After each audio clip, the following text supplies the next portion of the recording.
BJP आगे चली तो मुझे इस बात का संतोष है और आनंद है कि पूर्ण बहुमत के साथ फिर सरकार माननीय मोदी जी की बन रही है और देश भर के जो रुझान आ रहे हैं और खास करके हम सब समझ सकते हैं कि जब तीसरी बार अर्थात 15वें साल में प्रवेश कर रहे हैं, 10 साल के कोई सरकार चले उसके बाद भी जनता उस पर विश्वास रखे और वह भी इतना बड़ा देश, इतनी विविधता वाला देश, इतनी विभिन्न प्रकार की आबादी, विभिन्न प्रकार की समस्याएं, विभिन्न प्रकार के माहौल और विभिन्न प्रकार की चुनौतियां। लेकिन मुझे इस बात का संतोष है, यशस्वी प्रधानमंत्री श्रीमान नरेंद्र मोदी के नेतृत्व में भारतीय जनता पार्टी पूर्ण बहुमत की सरकार भी बना रही है। साथ ही साथ और संतोष की बात है, 29 की 29 मेरे पास अभी जो रुझान आए हैं, 29 ही लोकसभा में मध्य प्रदेश में 29 की 29 सीट पर भारतीय जनता पार्टी आगे चल रही है। मेरी अपनी ओर से प्रदेश की जनता को बधाई, माननीय मोदी जी, माननीय नड्डा जी, माननीय अमित जी, सभी को बधाई। छिंदवाड़ा में नकुल नाथ भी 10,000 वोटों से। हाँ, हमने तो पहले ही कहा था कि छिंदवाड़ा में हमको कोई दुनिया की ताकत रोक नहीं सकती है। छिंदवाड़ा अब हमारे लिए खास करके कमलनाथ कहते थे कांग्रेस का गढ़ है, हमने कहा गढ़ नहीं गड़बड़ी है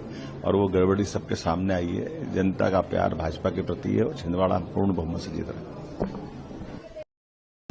आगे चली तो मुझे इस बात का संतोष है और आनंद है कि पूर्ण बहुमत के साथ फिर सरकार माननीय मोदी जी की बन रही है और देश भर के जो रुझान आ रहे हैं और खास करके हम सब समझ सकते हैं कि जब तीसरी बार अर्थात 15वें साल में प्रवेश कर रहे हैं, 10 साल के कोई सरकार चले उसके बाद भी जनता उस पर विश्वास रखे और वह भी इतना बड़ा देश, इतनी विविधता वाला देश, इतनी विभिन्न प्रकार की आबादी, विभिन्न प्रकार की समस्याएं, विभिन्न प्रकार के माहौल और विभिन्न प्रकार की चुनौतियां। लेकिन मुझे इस बात का संतोष है, यशस्वी प्रधानमंत्री श्रीमान नरेंद्र मोदी के नेतृत्व में भारतीय जनता पार्टी पूर्ण बहुमत की सरकार भी बना रही है। साथ ही साथ और संतोष की बात है, 29 की 29 मेरे पास अभी जो रुझान आए हैं, 29 ही लोकसभा में मध्य प्रदेश में 29 की 29 सीट पर भारतीय जनता पार्टी आगे चल रही है। मेरी अपनी ओर से प्रदेश की जनता को बधाई, माननीय मोदी जी, माननीय नड्डा जी, माननीय अमित जी, सभी को बधाई। छिंदवाड़ा में नकुल नाथ भी 10,000 वोटों से। हाँ, हमने तो पहले ही कहा था कि छिंदवाड़ा में हमको कोई दुनिया की ताकत रोक नहीं सकती है। छिंदवाड़ा अब हमारे लिए खास करके कमलनाथ